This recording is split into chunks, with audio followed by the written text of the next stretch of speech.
राष्ट्रपति चुनाव को लेकर उठापटक जारी है, जोड़ तोड़ भी जारी है।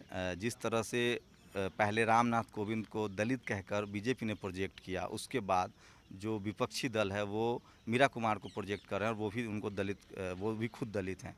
ऐसे में आम लोग की क्या पसंद है? मीरा कुमार और कोविंद दोनों जब दलित समाज से हैं तो जो युवा हैं आज देश के, वो क्यों सोचते हैं, क्या सोचते हैं? और खासकर जेएनयू में हूँ मैं इस समय। जेएनयू की बात, जो जेएनयू के जो स्टूडेंट्स होते हैं वो सब पीएचडी एमफिल कर रहे होते हैं, रिसर्च स्कॉलर होते हैं। उनकी राय बहुत अहम है कि वो इस पूरे राजनीतिक घटनाक्रम को किस तरह से देख रहे हैं। सर, क्या नाम हुआ आपका? मेरा नाम अमोल वज्जी है। अमोल, दो दलित कैंडिडेट है, एक रामनाथ कोविंद है, आरएसएस का बैकग्राउंड है, एक मीरा कुमार है, कांग्रेस के साथ है।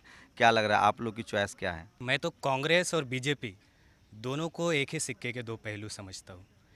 और कांग्रेस और बीजेपी दोनों की तरफ से जो कैंडिडेट्स आए हैं, दोनों पार्टियाँ ये कह रही है कि हमने दलित कैंडिडेट दिया है। पहले तो हमको इस परिप्रेक्ष्य में देखना चाहिए कि जब भी कांग्रेस या बीजेपी कोई शेड्यूल कास्ट, शेड्यूल ट्राइब या ओबीसी किसी आदमी को बड़े पद पर बिठाता है तो ये उसका एक स्टंट होता है। और दूसरा, ये स्टंट कब आता है? ये स्टंट उसी वक्त आता है जब हमारा आंदोलन मजबूत होता है, जिसको हम मूल निवासी बहुजनों का आंदोलन कहते हैं। ये जब मजबूत होता है तब ये स्टंट आता है। इसमें थोड़ा सा समझने की ज़रूरत है कि हमारे लोग अभी फ्रस्ट्रेशन में तो गए लेकिन हैं। मजबूरी है, अब तो चुनना उन्हीं को है राष्ट्रपति, हाँ। पक्ष और विपक्ष को ही। ऐसे में दो ही कैंडिडेट हैं, कोई तीसरा कैंडिडेट आ रही है, तो आप दोनों में से किसके साथ जाना चाहेंगे?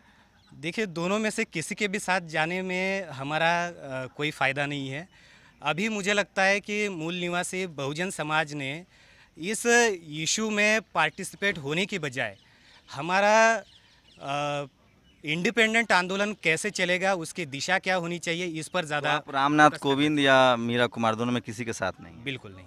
आप अमित किसके साथ हैं, रामनाथ कोविंद या मीरा कुमार? नहीं, पहले तो मैं इस सब का खंडन करता हूँ जो बार बार कहा जा रहा है दलित प्रेसिडेंट पोस्ट पे दलित को प्रेसिडेंट पोस्ट दिया गया है।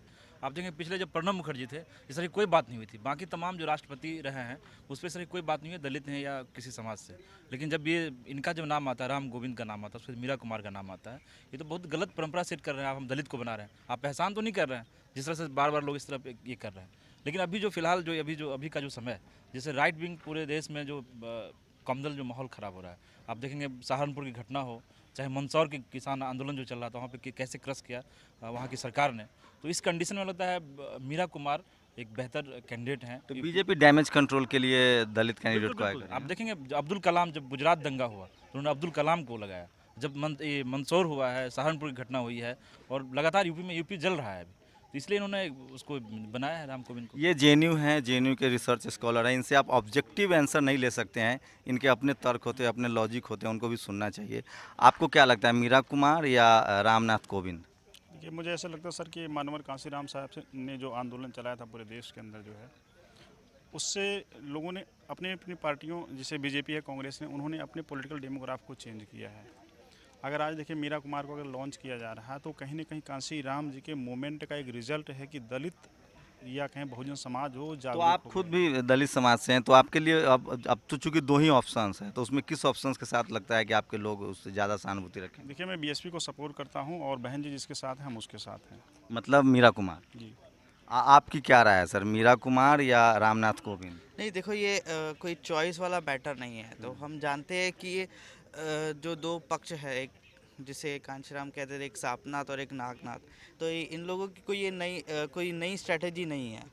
ठीक है, तो मतलब अंग्रेज़ी में एक शब्द है जिसे हम कहते हैं साइकोफेंसी। ठीक है, तो ये एक तरीके से मतलब इसको कहा जाता है पॉलिटिक्स ऑफ साइकोफेंसी है। ठीक है, यानी मतलब बीजेपी ने जिसको प्रोजेक्ट किया, आप देखिए कि जो कोविंद है वो पहले बीजेपी पे एससी मोर्चा के हेड रह चुके। आप उनको देख लीजिए, उन्होंने कितना काम किया है दलित समाज के लिए। जो कल्चरल एस्पेक्ट है, सांस्कृतिक न्याय है दलित समाज के लिए, उन्होंने कितना काम किया है। ठीक है, एक डेमोक्रेटिक स्पिरिट जो है, क्या उनमें हम ये भी एक सवाल है कि क्या उनमें एक डेमोक्रेटिक स्पिरिट है? क्या अभी तो ऑप्शंस आपके पास दो ही हैं, तो किसके साथ जाएंगे? नहीं, मैं तो किसी के साथ नहीं जाऊंगा। मैं तो आपको बस लगता है कि नागनाथ और सापनाथ वाली बात है? ये तो वही है ये नागनाथ। देखिए, ये जेएनयू के स्टूडेंट हैं, इनको सब पता है कि कांग्रेस हो या बीजेपी हो, दलित वोट चाहिए, इसलिए दोनों दलित नेता को प्रोजेक्ट कर रहे हैं। दलित आंदोलन से दोनों का लेना देना नहीं है, क्योंकि दलित कांग्रेस ने लंबे समय तक राज किया है। उसके बाद बीजेपी दूसरी पार्टी है जिसने उससे थोड़ा कम राज किया, 3 टर्म उसने भी राज किया है। अटल बिहारी वाजपेयी रहे हैं, मोदी जी मेजोरिटी की सरकार चला रहे हैं। डैमेज कंट्रोल लोग जेएनयू के छात्र मान रहे हैं, इसलिए मामला उतना सुलझा हुआ नहीं है। न तो प्लस है न माइनस है, चाहे वो मीरा कुमार हो या रामनाथ कोविंद हो, लेकिन फिर भी किसी के साथ तो जाना पड़ेगा। ऐसे में आप लोग के लिए क्या लगता है, क्या बेहतर होगा? सवाल ये है कि भारत की राजनीति में दलित कार्ड राष्ट्रपति के तौर पे क्यों खेला गया? यहाँ तो योग्य व्यक्ति की बात होती है, लेकिन चाहे मामला रामनाथ का हो या मीरा कुमार का, दोनों अपने आप में इंटेलेक्चुअल भी हैं और साउंड भी है। सवाल ये है कि क्या राष्ट्रपति के तौर पे उन्हें साधारण तौर से नहीं प्रोजेक्ट किया जा सकता था? दलित वर्ड यूज़ करना ज़रूरी था क्या? तो ये जो पॉलिटिकल टर्मिनोलॉजी बार बार इस सेंटिमेंट्स के साथ होता है कि अभी हम ये खेलेंगे तो इसके बाद हम 17 में दूसरी तरीके से प्ले करेंगे, तो ये एक स्ट्रेटजी गेम है कि आप 2019 जी कि 2019 कि दलित हमेशा एक टूल के रूप में आप इस्तेमाल कर रहे हैं। लेकिन इसके बावजूद अगर रामनाथ और मीरा कुमार में बात करें तो चूंकि मैं नहीं मानता कांग्रेस या भाजपा दोनों राइट विंग है, एक का कलर थोड़ा तिरंगा है, दूसरे का वो अल्ट्रा राइट विंग है, लेकिन इसके बावजूद इस तरह के कैंडिडेट्स के बीच में अगर मैं किसी को तुलना करने की बात करूंगा तो चूंकि चाहे बीजेपी हो, कांग्रेस हो, XYZ हो, ये दलित को यूज़ करने की बात ही कर रही है। इसीलिए वो दलित प्रेसिडेंट के काउंटर मतलब बीजेपी के काउंटर में कांग्रेस ने दलित कैंडिडेट दे रहा है। लेकिन इसका कहीं कि ये मतलब नहीं है कि पहले से कांग्रेस के दिमाग में दलित प्रेसिडेंट देने की बात थी। ये सिर्फ बीजेपी की चाल को मात देने के लिए उन्होंने काउंटर किया। लेकिन यहाँ पर इसके बावजूद अगर दो लोगों में से एक को चुनने की बात की जाए तो मैं ये कहूँगा कि जो हीनतम स्थिति में समाज है, अगर उससे कोई आदमी आ रहा है तो मैं उसको सपोर्ट करूँगा, ना कि उन लोगों को जो लगातार पद और सत्ता में तो बने सर रहे दो हैं। ही ऑप्शंस है, तो किसके साथ जाना मैं बता पसंद तो है? रहा हूँ कि हीनतम स्थिति में कौन है, सामाजिक संरचना में जो सबसे नीचे पायदान में, मैं उसके साथ जाना चाहूँगा। मैं मीरा कुमार के साथ इसलिए नहीं जाना चाहूँगा कि जमाने से ये लोग शासन और सत्ता में, इन्होंने कुछ रूप में दलित उत्थान के लिए काम किया कि इनके साथ दलित सेंटीमेंट के तौर से इनको सपोर्ट किया जाए। तो ये देखिए, राय थोड़ी सी बटी हुई है। यूनाइटेड ओबीसी फोरम के मुलायम है। मुलायम क्या लग रहा है?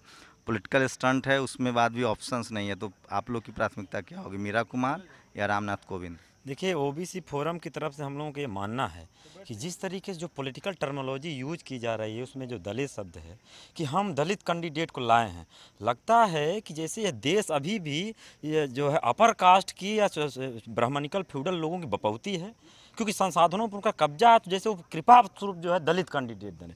अरे भाई, देश आज़ाद हो गया है, देश संविधान से चल रहा है, तुम क्या कौन होते हो देने वाले दलित और ये सब जो है। दूसरी बात, मामला है विचारधारा का है। चाहे कोविद हैं, टिपिकल संघ के कच्छाधारी आदमी हैं, उन लोगों से हम लोग जो है बहुत ही 36 का आंकड़ा रहता है, संघ को हम लोग जो इस देश में बिल्कुल नहीं चाहते हैं। दूसरी बात है, जहाँ तक जो है मीरा कुमार की हैं, मीरा कुमार अभी केवल कांग्रेस की कैंडिडेट हैं। कांग्रेस की बहुत सारी नीतियाँ हैं जो पिछड़ा विरोधी रही हैं। कभी भी इस देश के अंदर पिछड़ों का, खासकर ओबीसी को कोई उत्थान के लिए कोई काम पार्टी काम नहीं की है। इसके अलावा मीरा कुमार सर्वसम्मति से जो है ये विपक्ष की एक कैंडिडेट के तौर पर आई हैं, और जिस तरीके से ये मनुवादी ताकतें, फंडामेंटलिस्ट फोर्सेस, फांसीवादी ताकतें बढ़ रही हैं, अपर कास्ट कारपोरेट ब्राह्मणिकल लोगों का जो गठबंधन है, जो गठजोड़ है, जो पूरे देश को बेचने का काम कर रहा है, उसको एक कह सकते हैं कि अस्थायी मेजर के तौर पर रोकने के लिए या एक राजनीतिक जो है एक कदम हो सकता है। लेकिन हम कहें कि सारी राजनीति को दलित सेंट्रिक कर दिया जाए कि अब जो है मीरा कुमार बन जाएंगे तो आज से दलितों को कोई अट्रोसिटीज़ बंद हो जाएंगी, उन पर जो हमले नहीं होंगे, उनका शोषण नहीं होगा, उनको प्रताड़ित नहीं किया जाएगा, उनको अपमानित नहीं किया जाएगा। ये बेवजह भ्रम की स्थिति है। और इन सब से निपटने के लिए आज रोड पर सामाजिक आंदोलन है। सहारनपुर की घटना है, उसके रिटेलिएशन में बहुत सारे हमारे दलित समाज के लोग, पिछड़े समाज लोग खड़े हुए। तो अभी जो ये कह रहे हैं कि विकल्पहीनता का जो स्थिति मौजूद है, विकल्पहीनता नहीं, बेसिकली यह कह सकते हैं कि एक मौजूदा राजनीतिक तो परिस्थिति। रामनाथ कोविंद और मीरा कुमार में क्या आपको क्या लग रहा है कि कौन ज़्यादा बेहतर ऑप्शन है? देखिए, मैंने बार बार बोला कि मीरा कुमार एक राजनीतिक अदम है, मौजूदा राजनीतिक परिवेश को समझते हुए उनके पक्ष में एक सहमति बनाई जा सकती है। सोचा जा सकता मौजूदा फांसीवादी ब्राह्मणिकल फोर्सेस को रोकने के लिए इस देश में। सर आपकी क्या राय है, मीरा कुमार या रामनाथ कोविंद? नहीं, ऐसे इतना ऑब्जेक्टिवली तो आंसर करना बहुत मुश्किल है, बट इसमें दो बातें हैं। एक तो राजनीति के छात्र होने के नाते मैं समझता हूँ कि इसको दो तरह से देखना चाहिए। पहली बात तो ये है कि इंटेंशन बहुत ज़रूरी है समझना। राजनीति में बाकी जितनी भी ऑब्जेक्टिविटी है उसको तो हम देखते ही हैं, लेकिन इंटेंशन देखिए आप, क्यों रामनाथ कोविंद को लाया जाता है। तो एक्चुअली में ये प्रेसिडेंट का इलेक्शन नहीं हो रहा है, ये प्रेसिडेंट बन रहे हैं 2019 में, ये प्रेसिडेंट खुद चुनाव लड़ रहे हैं। आप इसको समझिए, क्योंकि आप बिहार में अगर याद करें तो बिहार में जब चुनाव हुआ तो ये गवर्नर थे, और उस टाइम पे ये गवर्नर साहब खुद ही चुनाव में बहुत एक्टिव थे। मतलब इनका जो पार्टी के लोग थे वो गवर्नर साहब का नाम ले लेकर बार बार ये कह रहे थे कि हमने इनको बना दिया, इनको बना दिया। तो जब 2019 में चुनाव होगा तो ये प्रेसिडेंट साहब हमारे चुनाव में मुख्य बिंदु होंगे, तो खुद ये चुनाव लड़ रहे होंगे। तो इंटेंशन पे इशूज़ हैं कि इंटेंशन क्या है। मैं ये नहीं मानता हूँ कि ठीक है कोई पार्टी है तो वो दलित कैंडिडेट रख सकता है, ओबीसी कैंडिडेट रख सकता है, सारे पार्टी में सारे लोग रहते हैं, वो इशू नहीं है। इशू यही है कि इंटेंशन क्या है। इंटेंशन एकदम बहुत क्लियर है कि 2019 में या जो तमाम इलेक्शंस आने वाले हैं उस पर इसको यूज़ करना है कि प्रेसिडेंट साहब को खुद इलेक्शन लड़ा। वो तो पॉलिटिकल पार्टी करती है, लेकिन बेहतर ऑप्शन क्या लग रहा है? दूसरी बात यह है कि जो दलित में दो डिवीज़न है, मीरा कुमार और रामनाथ कोविंद, दो विचारधारा का जो मामला है वो ये है कि एक तरफ गांधीयन है जो गांधीयन आइडियोलॉजी को थोड़ा बहुत रिप्रेजेंट करती हैं, नॉट इन टोटलिटी, और दूसरी तरफ जो हिंदुत्व फोर्सेस हैं उनको आइडेंटिफाई करते हैं, उनके साथ सब्सक्राइब करते हैं। तो आप देखेंगे तो रामनाथ कोविंद को लाने का मतलब ये है, ये दिखाना है कि Dalits are not different, right. और गांधीयन आइडियो को रिडिकूल करने की बात है, जहाँ पर समाहित हो सकता है सभी, उसको बिल्कुल से रिजेक्ट करना है। तो ये बेसिक बात है जो समझने की ज़रूरत है कि दोनों तरफ में दोनों कार्ड्स खेले जा रहे हैं। और प्रेसिडेंट का आप जानते हैं, प्रेसिडेंट का पावर का कोई मतलब नहीं है, वो कोई एक नॉमिनल पावर है जिसका कुछ नहीं। लेकिन फाइनली आप किसके साथ जाएंगे? जो व्यवस्था है उसमें। तीसरी बात जो मैं कहूँगा कि अगर आप कहेंगे कि आप एकदम से हमसे बुलवाना ही चाह रहे हैं, तो मैं इसको इस तरह से देखता हूँ कि कंट्रीब्यूशन के तौर पे अगर आप देखेंगे तो मीरा कुमार का जो कंट्रीब्यूशन है और क्रेडेंशियल्स है वो बहुत ज़्यादा है रामनाथ कोविंद। तो ये जेएनयू के छात्र हैं, आपको ऑब्जेक्टिव जवाब बहुत मुश्किल है मिलना, इनका अपना एनालिसिस होता है। आप सर किसके साथ जाना चाहेंगे, मीरा कुमार या रामनाथ कोविंद? सर मैं तो मीरा कुमार के साथ जाऊंगा। क्यों? क्योंकि जिस तरह मतलब उनका जो है पॉलिटिकल कैरियर रहा है, और जिस तरह जो है मतलब उनका एक पर्सनालिटी अलग है उनका जो है, इस बेस पर जो है मैं उनके साथ जाना चाहूँगा। तो ये देखिए, ये जेएनयू के छात्र हैं और इनकी बातों को आप समझिए, गंभीरता से समझिए। पॉलिटिकल एनालिस्ट के तौर पे जो बात कर रहे हैं, इससे साफ है कि जो कांग्रेस हो या बीजेपी हो, वो जो दलित कार्ड खेल रही है उसके अपने नफ़े नुकसान है। लेकिन फ़िलहाल जो है मीरा कुमार को लेकर एक सबके मन में सिंपैथी है, क्योंकि रामनाथ कोविंद का आरएसएस से गठबंधन, आरएसएस के वो प्रोडक्ट रहे हैं, आरएसएस से जुड़े रहे हैं, इसलिए ज़्यादातर जो सोशल जस्टिस में भरोसा रखते हैं, जो सामाजिक न्याय में भरोसा रखते हैं, उनको लगता है कि मीरा कुमार ज़्यादा बेहतर ऑप्शन है। कैमरामैन श्याम के साथ शंभू कुमार सिंह, नेशनल दस्तक, जेएनयू, दिल्ली।